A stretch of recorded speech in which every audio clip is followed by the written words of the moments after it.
여러분 이런 말이 있어요. 포기하지 않으면 실패한 것이 아니다. 포기하지 않으면 실패한 것이 아니다. 우리는 너무 쉽게 실패했다고 생각을 합니다. 너무 쉽게 실패했다고 내 인생을 단정 짓습니다. 그러나 포기하지 않으면 아직 그 길을 가고 있는 것 아닙니까? 그 길을 가고 있으면 아직 결과가 나오지 않은 거예요.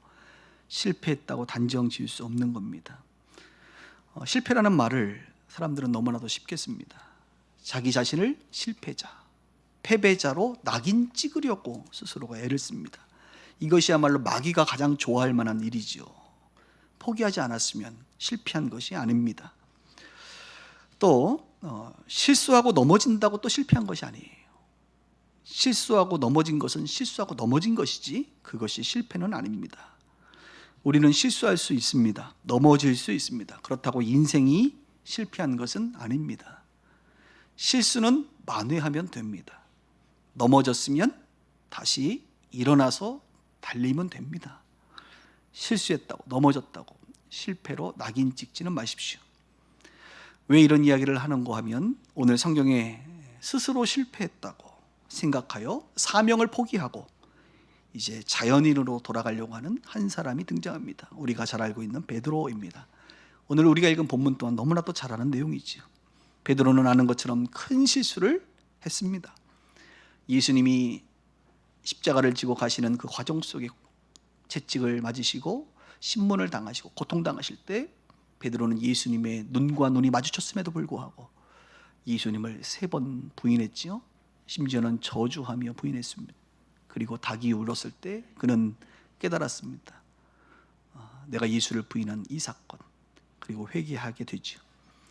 엄청난 실수입니다. 베드로는 돌이키기 어려울 정도로 죄책감, 자책했고 주저앉아 버렸습니다. 그리고 다시 예전 모습으로 돌아가 나는 고기 낚는 어부 자연인으로 돌아가게 됩니다. 사실 실패한 것이 아니라 실수해서 넘어진 것인데, 그리고 회개하고 돌이켰음에도 불구하고 그는 자기의 인생이 실패된 인생이라고, 더 이상 예수의 제자로 살아갈 수 없다고 제자의 삶을 포기해 버립니다. 이런 베드로를 오늘 예수님이 부활하시고 나서 이제 3번째로 찾아가십니다. 여전히 자연인으로 돌아가 삶을 주저앉아 버린 이 베드로를 주님은 일으켜 세우고 싶으셨던 것 같아요. 한마디로 회복시키시려고 베드로를 찾아갑니다. 예수님께서 어떻게 베드로를 회복시키시고 일으키시는지 좀 자세히 살펴볼 텐데, 저는 이 베드로의 모습을 보면서 저의 모습을 보고 여러 성도님들의 모습이 비춰질 거라 생각이 됩니다. 베드로를 회복시키셨던 것처럼 실수하고 주저앉고 스스로 실패했다고 낙인 찍고 포기해버리는, 하나님의 곁을 떠나 자연인으로 살고 싶으신 여러분들을 주님이 회복시켜 주시기를 주님의 이름으로 축복합니다. 오늘 첫 번째로 우리 예수님께서는 마음의 문을 엽니다. 베드로의 마음의 문을 열기 위해서 애를 쓰시는 장면이 나와요. 여러분, 사람들에게 진지하고 솔직한 대화를 하기를 원하면 먼저 마음의 문을 열어야 합니다. 그리고 친밀감을 형성해야만 솔직하고 진지한 대화를 할 수가 있습니다. 어떤 사람들은 뜬금없이 갑자기 심각하고 진지한 질문을 하는 경우가 있습니다. 굉장히 당황스러워요. 저희 집은 아니지만 어떤 가정에 보면, 또 드라마를 보면 늘 그런 뜬금없이 우리 아내들은 남편에게 물어봅니다. 여보, 나 사랑해? 아니, 뉴스 보고 있는데 얼마나 황당한지 몰라요. 뉴스 보고 있다 갑자기 옆에 푹 찌르고 여보, 나 사랑해? 그런 진지한 질문은 여러분, 마음의 문이 열린 다음에 그 다음에 한번 여행을 가서 맛있는 걸 드시고 바다를 보면서 여보, 아직 나 사랑하지? 이렇게 물어보셔야 되는 거지. 9시 뉴스를 보고 있을 때 여보, 나 사랑해? 그러면 사랑해도 그때는 어찌할 바를 우리 남자들은 몰라요. 그래서 2초 정도 머뭇거리는 순간 거봐, 나 안 사랑하잖아, 이렇게 단정짓는 많은 여성분들을, 또 남성분들을 보게 됩니다. 예수님은 자신을 불편하게 생각하고 있는 이 베드로를 위해서 아침 식사 조반을 준비해 주십니다. 그리고 베드로야 와서 먹어라 이렇게 말하지 않습니다. 제자들 와서 먹어라 이렇게 말합니다. 부활하시자마자 제 성질 같아서는 베드로 먼저 찾아가서 부활하시고 나서 멱살을 잡고 나서 너 나 부인했지, 너 나 믿는다 그랬지, 제자 다 남들은 다 도망간다 할지라도 나는 주님과 함께 죽으면 죽으리라 이렇게 하지 않았느냐? 어찌하여 네가 나를 저주하며 부인했느냐라고 따지고 들 텐데 우리 예수님은 전혀 그런 내색을 하지 않습니다. 우리 예수님은 베드로를 콕 집어서 와서 먹어 이렇게 눈을 마주치지 않습니다. 베드로가 먹는 중에 계속 베드로 옆에서 잘 먹고 있나 쳐다보고 있지 않습니다. 왜냐하면 베드로가 죄책감 가운데 지금 예수님과의 심정의 마음의 거리를 좀 두고 있는 상태라는 것을 예수님은 너무나도 잘 압니다. 예수님은 제자들을 불러서 제자들 중에 한 명인 베드로, 그에게 관심은 있었지만 그에게 집중하고 싶었지만 그를 불편하게 하고 싶지 않았던 것 같습니다. 편안하게 제자들에게 밥을 먹이십니다. 그때의 베드로도 예수님께 마음을 조금 여는 것 같아요. 책망받지 않는 베드로. 여러분, 사람은 맛있는 게 들어가면 마음이 열려요. 맛있는 걸 대접한 사람을 그냥 좋아하게 됩니다. 그렇게 마음의 문이 조금씩 열리기 시작합니다. 이제 베드로와 예수님이 진지한 대화를 할 만큼의 상황이 된 것으로 예수님이 판단하신 것 같습니다. 우리 예수님은 첫 번째 마음의 문을 열게 합니다. 저라고 하는 사람은 의외로 사람들과의 관계에 있어서 굉장히 조급해하지 않는 목사입니다. 사람들을 만나자마자 내 사역과 내 비전을 열변하면서 설득하려고 하지도 않습니다. 오늘 설교를 준비하면서 오늘 여러분들을 다 뒤집어 놓고야 말 거야, 내가 오늘 이 집회에서 당신들을 변화시키고야 말 거야 라고 전혀 조급해하지 않습니다. 오히려 누군가를 만나면 그런 심각하고 진지한 얘기를 하기 전에 저는 늘 이렇게 말합니다. 밥 먹었어요? 밥이나 먹으러 갑시다. 그리고 저는 가능하면 좋은 식당으로 갑니다. 저 혼자야 밑에 김밥 천국에 가서 저는 치즈김밥만 먹습니다. 그리고 그러면 우리 아주머니는 이렇게 말하죠. 목사님, 치즈 하나 추가죠? 그럼요. 저는 치즈를 2개 넣어서 먹는 치즈김밥을 좋아합니다. 또 이렇게 말하면 신방 가면 치즈김밥 준비하시더라고요. 그것만 좋아하진 않아요. 그렇게 저는 4,000원짜리를 먹어도 충분히 만족하는 사람이지만 손님들이 왔을 때, 멀리서 이 갈매동까지 왔을 때는 항상 좋은 것을 대접하려고 합니다. 좋은 음식을 대접하면 사람들은 좋아합니다. 감동을 받습니다.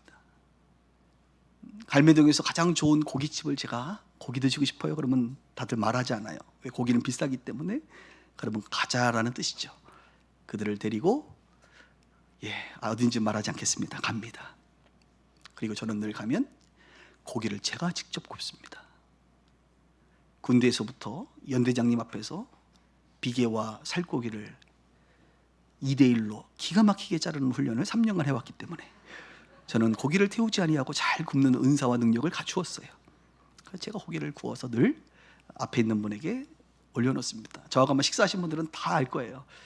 여러분, 고깃집 가면 제 앞에 앉으셔야 돼요. 물론 아주 좋은 식당에 가면 제가 고기를 굽지 않아도 됩니다.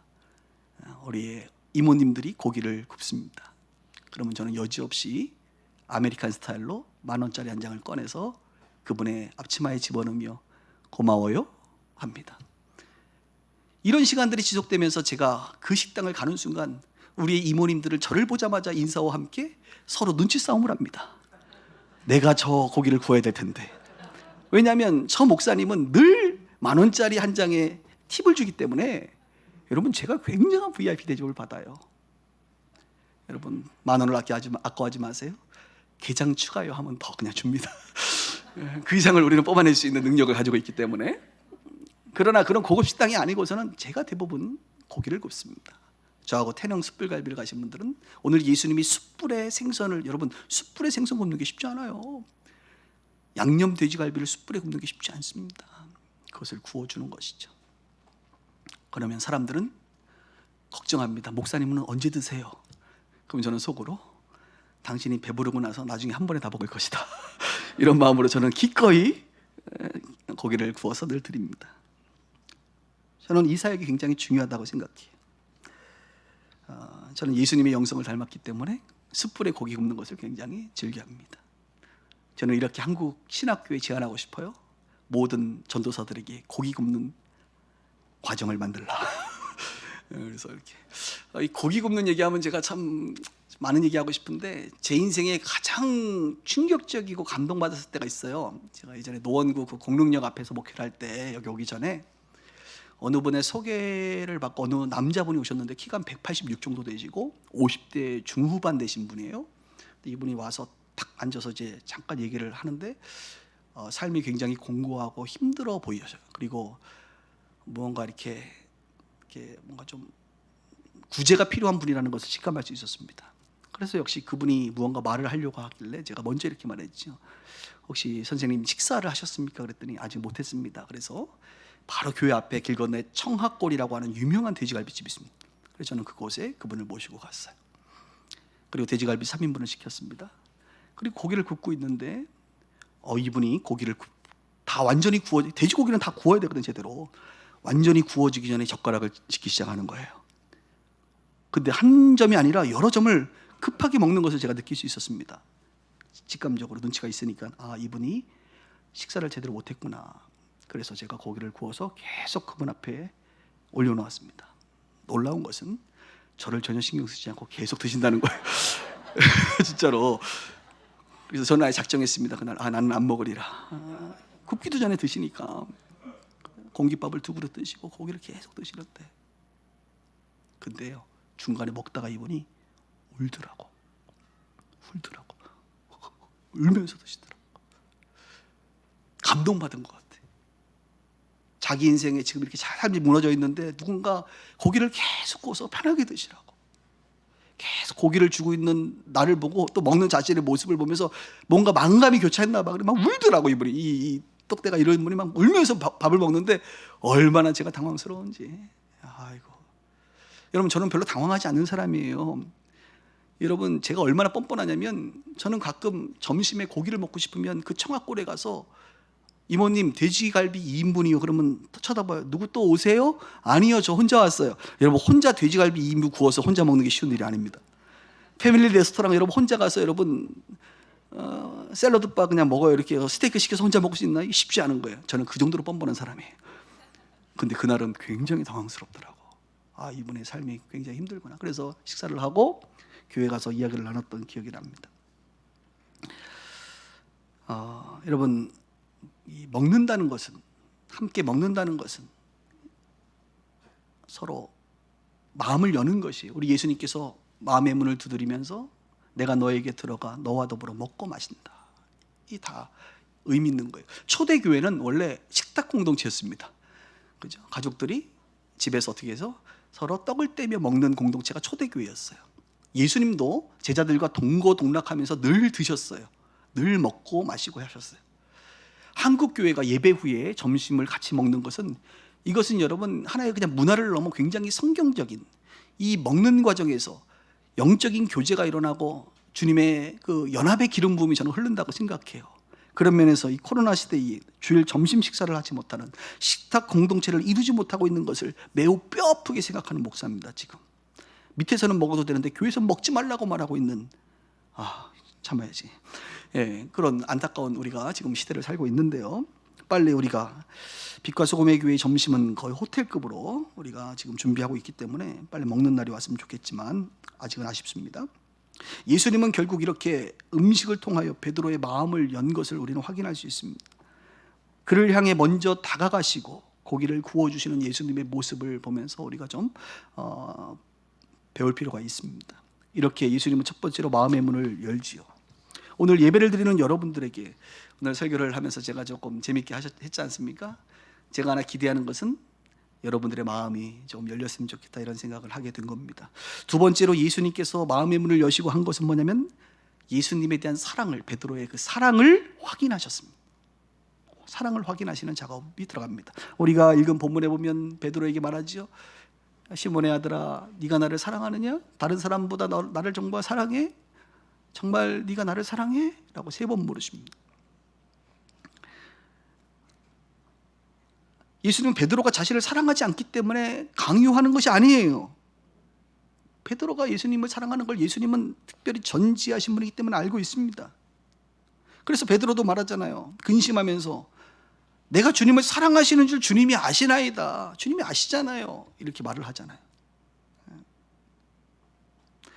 베드로에게 3번 물어본 이유는 그가 3번 예수님을 부인했기 때문에 그렇습니다. 3번의 이 부인으로 말미암아 죄책감 가운데 있는 베드로를 회복시키시길 원했기 때문이에요. 사실 베드로는 예수님을 사랑하지 않기 때문에 부인한 게 아니잖아요.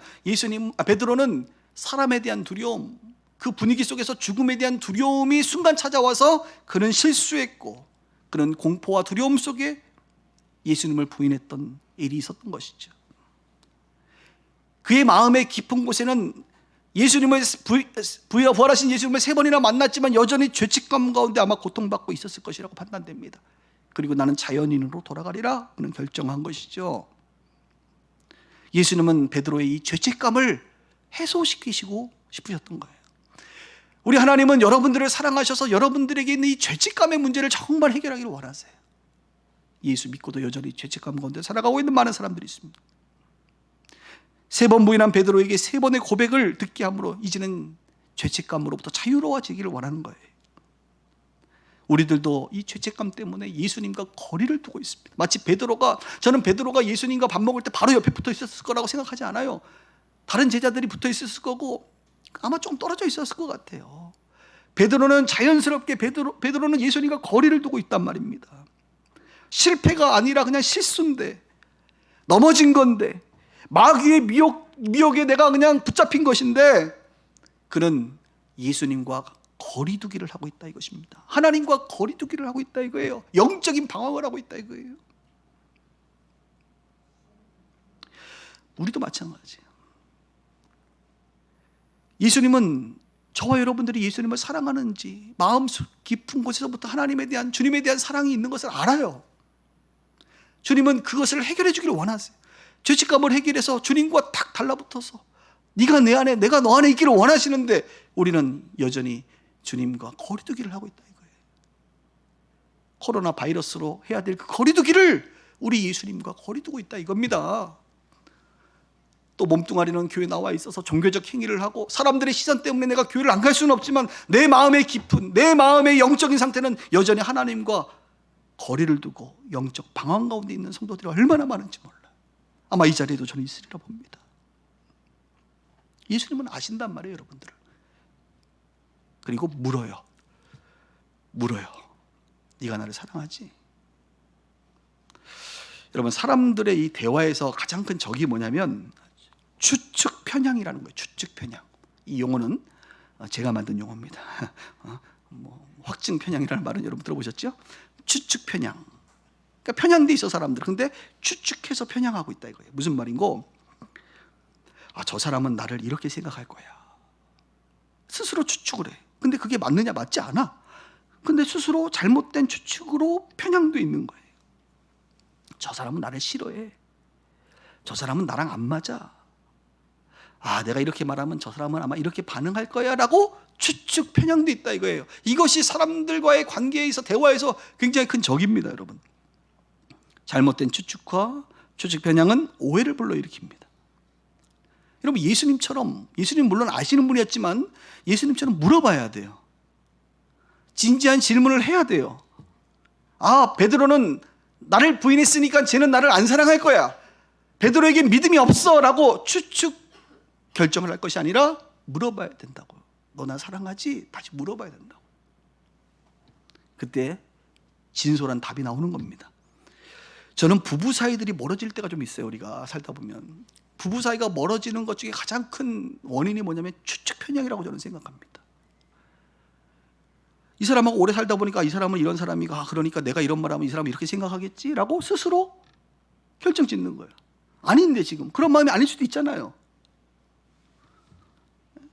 내가 좀 안다 이겁니다. 저 사람을 알기 때문에 내가 이렇게 말하면 저 사람은 이렇게 반응할 거야 라고 추측 편향돼 있어서 더 이상 대화를 하지 않는 거예요. 그냥 왜? 답이 나와 있다고 생각하니까. 그렇지 않습니다, 여러분. 물어보셔야 돼요. 여러분들이 얼마나 지금 오해하고 있는지 여러분 아셔야 됩니다. 그래서 어떤 사람들은 부부들이 대화를 안 하기 시작하고, 심지어는 부부관계도 안 하기 시작하고, 점점 거리가 멀어지는 거예요. 이거 마귀가 굉장히 좋아할 일입니다. 지금 오늘 예수님처럼 물어봐야 돼요. 대화할 수 있는 상황 속에서 만드셔야 돼요. 물어보셔야 돼요. 그러면 내가 얼마나 잘못 알고 있었는지, 저 사람이 저런 생각을 하고 있었는지, 내가 잘못 추측했구나 라고 판단하게 될 겁니다. 예수님은 추측하지 않고 베드로에게, 우리에게 물어요. 실수하고 넘어지고 했지만 실패한 것은 아니다.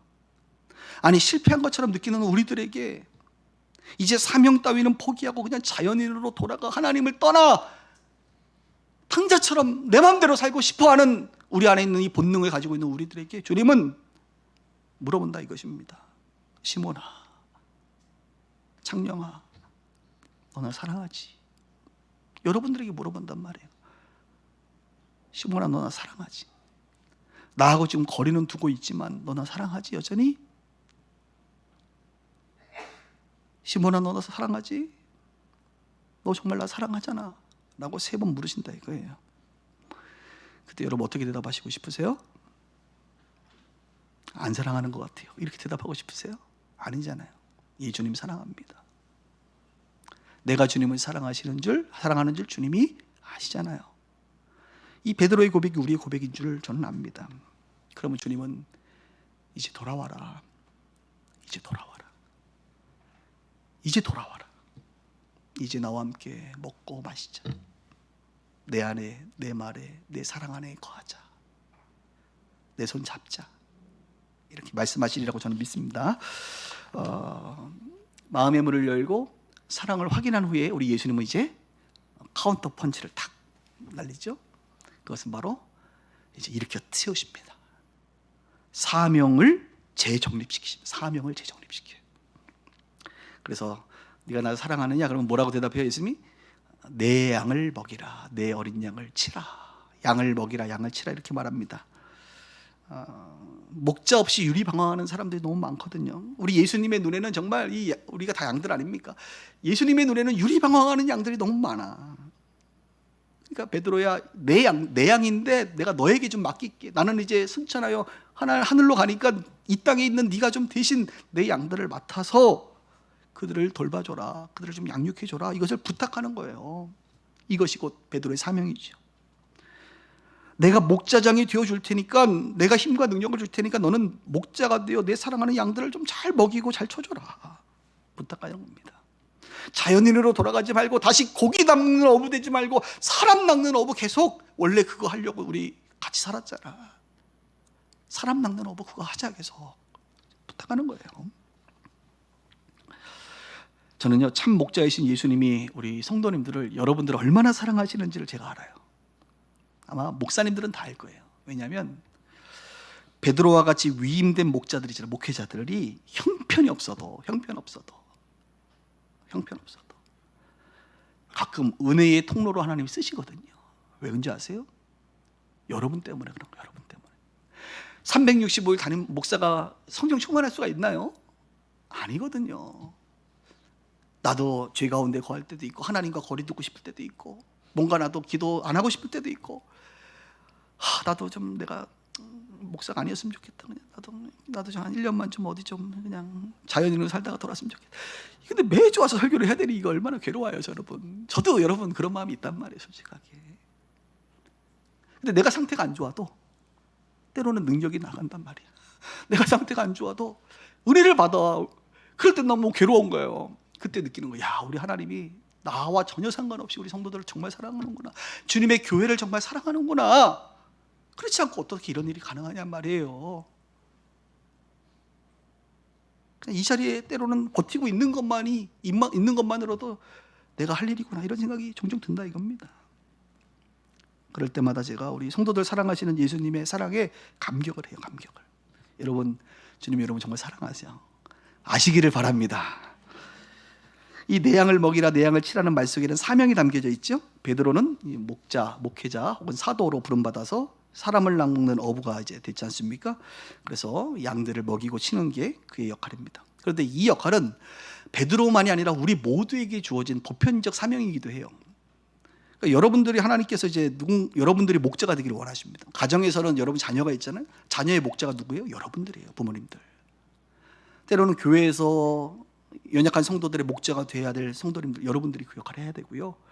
어떤 분들은 우리 교회 보니까 회사를 다니는데 회사에서 누군가의 목자 역할을 사시는 분들도 있더라고 보니까. 그러니까 우리가 기본적으로 이 유리방황하는 영혼들을 돌보고 먹이는 일을 하나님 우리 가운데 주신 것은 분명합니다. 그런데 이것을 넘어서 더 큰 의미가 있어요. 뭐냐면 본질적인 사명과 소명에 관한 것입니다. 하나님께서 여러분들에게 어떤 이런 누군가를 먹이고 이런 것 말고도 아주 다양하게 우리 주님은 우리 가운데 무언가를 맡기십니다. 그래서 우리는 그 일을 잘 감당하면 돼요. 그러니까 맡으려고 하지 말고 맡기신 것에 집중하는 게 필요해요. 목회자들이 이 일할까 저 일할까 자꾸 고민하지 말고 그냥 하나님이 맡겨주신 영혼을 잘 돌보는 게 사실 중요해요. 제가 다니엘 기도회 첫날에 보니까 우리 오륜교회 김은호 목사님, 대형교회인데 거기는 그 목사님이 개척을 그분도 하셨거든요. 개척해서 상가에서 교회를 시작하는데 새벽 기도를 한국교회는 하니까 새벽 기도를 하면 성도가 있어요 없어요? 없잖아요. 없는 거예요. 제 아내가 가끔 있지만 뭐 아기가 울고 뭐 그러면 집에 애를 또 챙기다 보면 없는 날이 있지 않습니까? 그러면 이분이 설교를 하면 고민이 된다는 거. 설교를 준비해서 새벽기도 새벽에 설교를 하는데 이거 설교를 해야 되나 말아야 되나? 왜? 성도가 없으니까 들을 사람이 없잖아요. 그래서 본인은 그날 그렇게 얘기하다. 벽 보고 설교한다. 벽. 그분은 고상하게 표현하더라고. 벽을 얘기하더라고. 저는 천사를 얘기했습니다. 천사. 제가 좀 고상하죠. 천사. 저는요 설교 저도 개척할 때 이제 새벽기도 하지 않습니까? 그러면 딱 준비해서 왔는데 아무도 안 오거든요. 다 젊은 부부들이라 애들이 있으니까 안 와요. 그럼 이제 예배를 탁 찬양하고 말씀 전하면 다 누가 지금 듣고 있는 거예요? 천사들. 할렐루야. 근데 그것도 여러분 한 보름만 해봐요. 천사 싫어. 저는 천사 별로 안 좋아해. 그런 면에서 나는 천사가 싫고 사람이 좋다. 어느 날 에이 안 해. 이런 거 안 하는 거야. 그래서 이 목사님이 그 얘기를 하는 거야. 하나님, 내가 목회자로 날 불렀으면 양을 맡겨주셔야 될 거 아니냐. 맡겨주셔야 될 거 아니냐 이거야. 근데 안 맡겨주시고 나보고 지금 어떻게 목회를 하는 거냐. 여러분, 제가 목회해보니까 하나님이 맡겨주시는 거죠. 제가 맡을게요 이런 게 아니에요. 보니까 여러분들이 이렇게 온 거는 주님이 양들을 목자에게 맡겨주는 거거든. 여러분한테 맡겨주신 거라요. 제가 잘 맡아서 잘 목양을 해야 되는 거지. 내가 한번 맡아보겠습니다 이런 거 없어요. 가끔 교회도 보면 이제 봉사하려고 하면 목사님이 제가 이거 좀 해보겠습니다. 제 마음 같아서는 안 했으면 좋겠는데 막 자기가 막 맡으려고 해요. 오히려 목사님이 이거 좀 맡아주세요 라고 얘기했을 때 그때 맡으세요. 물론 하고 싶은 거 얘기는 해보세요 여러분. 그러나 얘기한다고 다 되는 건 아닙니다. 하나님이 맡겨주신 일을 하셔야 돼. 지금 여러분들이 하고 있는 일들이 다 하나님이 맡겨주신 일이거든. 근데 우리는 맡겨주신 일에 충성하지 않고 그 1달란트를 2달란트로 남기고 2달란트 받은 것을 4달란트로 남기고 맡긴 일에 충성하여 남기려고 하지 않고 자꾸 그것은 소홀히 여기고 자꾸 눈에 보암직도 하고 먹음직도 하고 탐스럽기도 한 그것을 자꾸 내가 맡으려고 하니까 이게 그리스도인들의 문제인 거예요. 맡겨진 일에 좀 충성하세요. 회사에서도 저 사람은 저거 맡네? 부러워하지 마. 빨리 맡고 빨리 은퇴할 뿐이에요. 할렐루야. 여러분 하나님이 맡기신 일을 하란 말이에요. 하나님이 나에게 올해는 요걸 맡기셨구나. 그러면 감사합니다 하고 그 일하고. 왜 자꾸 많은 거 맡으시려고 그래요? 뭐 연봉 조금 올라가는 게 뭐가 대단한 거예요 여러분. 하나님이 맡겨주시면 그거 잘하시면 하나님이 더 큰 것으로 맡겨주시는 줄 믿습니다. 여러분의 지경을 넓혀주시는 줄 믿습니다. 저도 마찬가지요.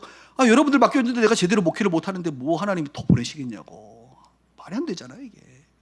하나님은 굉장히 상식적이신 분이세요. 여러분들 맡겨진 일 잘하시면 돼요. 베드로 여러분 실패한 것처럼 보여요? 성경에 보면 우리가 알만한 위대한 사람들 다 실패한 인생들이에요. 그렇게 따지면 구약의 제일 위대한 인생이 누굽니까?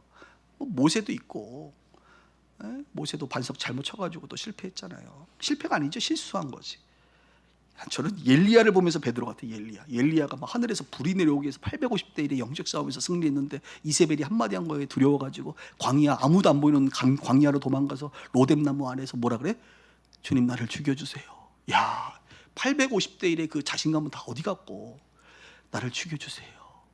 내가 저들의 칼에 죽는 것보다 그냥 주님 나를 데려가 주세요. 소극적 자살 시도. 나를 죽여주세요. 그리고 굶잖아 그냥 죽겠다고. 그러니까 주님이 보면서 살려야 되지, 회복시켜야 되죠. 이렇게 세워야지. 오늘 베드로처럼. 그러니까 천사 보내서 떡 주고 물 주고. 한 번에 안 돼. 한 3번 줬어요. 그래서 그리고 데리고 가서 호렙산에 데리고 가서 뭐예요? 주님이 세미한 음성으로 엘리야야, 내가 너를 통해서 여전히 왕에게 기름을 붓게 할 거야. 선지자가 기름 붓는 역할을 하니까 붓게 할 거야. 엘리야야, 바알에게 무릎 꿇지 않는 7,000명의 사람들이 있다. 사명을 다시 불러일으킨다. 사명을. 오늘 베드로에게 주님 사랑을 확인하고 사명을 다시 불러일으키는 거예요. 그래서 사도행전의 그 베드로는 오늘 예수님이 부활 이제 승천하시기 직전에 만나서 그를 이렇게 세운 거예요. 회복시키는 거예요. 다윗 실패한 인생입니까? 실수한 인생이지. 실수한 인생이지. 여러분, 성경의 인물들은 다 실수했어요. 제가 제일 거칠게 표현합니다. 제일 짜증나는 목회자가 누구냐면 자기만 거룩한 척하는 목회자들이 있어요. 짜증나. 여러분, 다 베껴볼까 한번? 정말? 나만 거룩한 척, 우리 교회만 뭐 대단하게 뭐 신실한 교회처럼 그런 거 없어요. 물론 좀 나을 수는 있을 거예요, 분명히.